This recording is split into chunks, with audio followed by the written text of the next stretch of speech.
अस्सलामुअलैकुम। Family cuisine में आप सबको खुशामदीद। आज हम बनाने जा रहे हैं बीफ टिक्का बोटी पराठा रोल। तो रेसिपी को पूरा ज़रूर देखिएगा ताकि आपकी रेसिपी भी परफेक्ट बने। तो चलिए रेसिपी की तरफ चलते हैं। तो यहाँ पर हमने कुछ बीफ की बोटियाँ छोटे छोटे साइज़ में कर ली हैं। अब हम इसमें मसाला डालेंगे। 1 टेबल स्पून लहसुन अदरक का पेस्ट, 1 टेबल स्पून पपीता पेस्ट, 4 टेबल स्पून हम इसमें दही के शामिल करेंगे।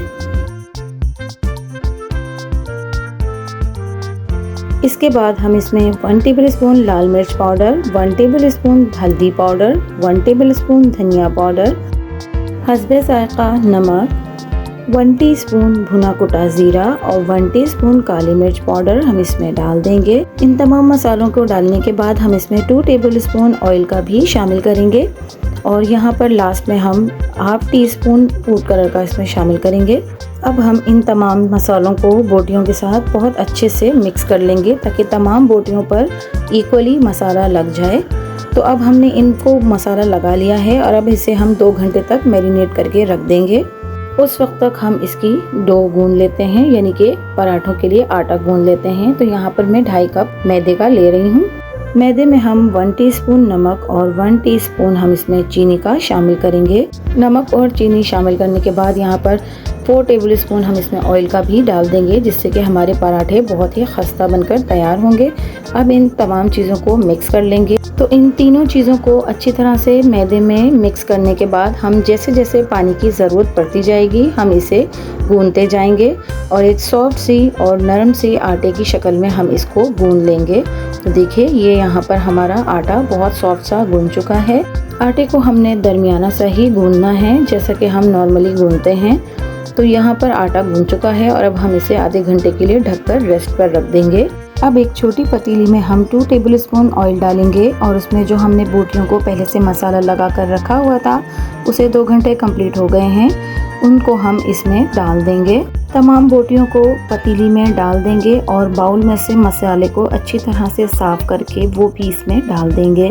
अब 2 से 3 मिनट तक इन बोटियों को ऑयल में फ्राई करेंगे और उसके बाद जिस बाउल में हमने इसे मैरिनेट किया था उसमें थोड़ा सा पानी मिलाकर इसमें डाल देंगे ताकि बोटियां आसानी से गल जाएं।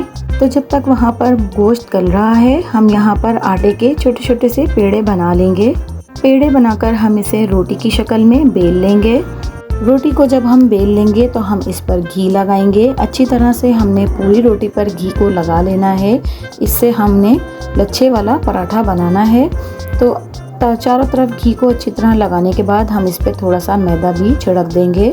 तो अब आपने बहुत ही ध्यान से देखना है, बहुत ही आसान से हम लच्छे वाला पराठा बनाएंगे। इसके यहाँ एक साइड से हम पराठे को कट लगा लेंगे और इसको इस तरह से फोल्ड करते हुए एक कोन की शक्ल में इसे बना लेंगे। कोन की शक्ल में बना लेने के बाद इसका चौड़े वाला हिस्सा हम काउंटर की तरफ रखेंगे और नोक वाले हिस्से को हम इसके अंदर की तरफ फोल्ड करते हुए अंदर को डाल देंगे। तो देखिए इस तरह से ये कितने अच्छे से इसमें लच्छे नज़र आ रहे हैं। तो इस तरह से हम तमाम पेड़ों को बनाकर इसकी रोटी बेल लेंगे। यहाँ पर मैंने कोयले को पहले से जला लिया है। अब हम बोटियों की तरफ चलते हैं। तो देखिए यहाँ पर बोटियाँ भी तैयार हो चुकी हैं। अब हमने इसमें कोयले का भगाड़ लगाना है। तो कोयलों को हमने पहले से जला लिया था, तो वो हम इसमें रख देंगे और इस पर 2 टेबल स्पून ऑयल छिड़केंगे ताकि इसमें अच्छी तरह से धुआं बोटियों में लग जाए। तो अब हम इसको अच्छी तरह से ढक देंगे और पराठों की तरफ चलते हैं। यहाँ पर मैंने पहले से फ्राई पैन रख लिया है। अब हम इसमें अपने बेले हुए पराठे डालकर सेक लेंगे। पराठे को डालकर हम एक साइड से पहले पलटेंगे, उसके बाद हम इस पर घी लगाएंगे और फिर उसके बाद हम दूसरी साइड पर घी लगाएंगे। इससे बहुत ही अच्छा और क्रिस्पी सा पराठा हमारा बनकर तैयार हो जाएगा। तो जब तक यहाँ पर पराठे बन रहे हैं, अगर आप मेरे चैनल पर नए हैं और अगर आपने मेरे चैनल को सब्सक्राइब नहीं किया है तो उसे सब्सक्राइब कर लीजिए। पास में लगे बेल आइकन को भी ज़रूर दबा दीजिए। इससे मेरी वीडियोस की नोटिफिकेशंस आपको सबसे पहले फ्री में देखने मिलेंगे। तो देखिए यहाँ पर हमारा बहुत ही खूबसूरत और मज़ेदार सा पराठा सिक कर तैयार हो गया है। यहाँ पर ये मेरी तमाम चीज़ें रेडी हैं। ये तमाम पराठे हमने बना लिए हैं। कुछ प्याज हमने इस तरह से रिंग में काट के रखी है। यहाँ पर मैंने हरी चटनी बनाई है और ये वो बोटियाँ हैं जो हमने तैयार करके रखी हैं। तो अब हम इन तमाम चीज़ों को एक जगह कर इसको रोल की शक्ल में तैयार कर लेंगे। यहाँ पर सबसे पहले हम बोटियों को रखेंगे बोटियों को रखने के बाद हम इसमें प्याज के रिंग्स रखेंगे। प्याज के रिंग्स रखने के बाद हम इसमें हरी चटनी जो कि हमने पीस कर रखी हुई थी वो इस पर डाल देंगे। चटनी हमने बहुत अच्छे से इसमें लगानी है, इससे इसका बहुत ही मज़ेदार सा टेस्ट निकल कर आएगा। तो चटनी लगाने के बाद अब हम इसे रोल की शक्ल में फोल्ड कर लेंगे और ये इस तरह से हमारा चिकन टिक्का पराठा रोल बनकर तैयार हो गया है। बस इसी तरीके से हम बाकी के तमाम पराठे के रोल भी बना लेंगे। ये बहुत ही मज़ेदार और लाजवाब किस्म के बीफ टिक्का पराठा रोल बनकर तैयार हुए हैं, जो कि हमने घर पर ही तैयार किए हैं और ये हमें पता है कि ये कितनी सफाई से बनकर रेडी हुए हैं और बाज़ार से कई गुना बेहतर ये घर पर ही तैयार होते हैं। तो अब हम इन्हें सेंटर से कट कर दिखाएंगे।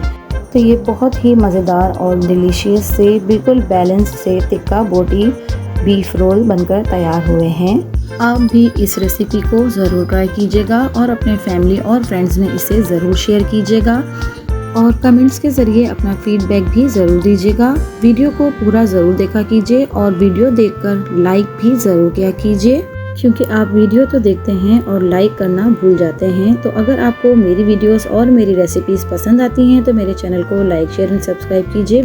मिलते हूँ किसी नई वीडियो नई रेसिपी के साथ। अल्लाह हाफिज़।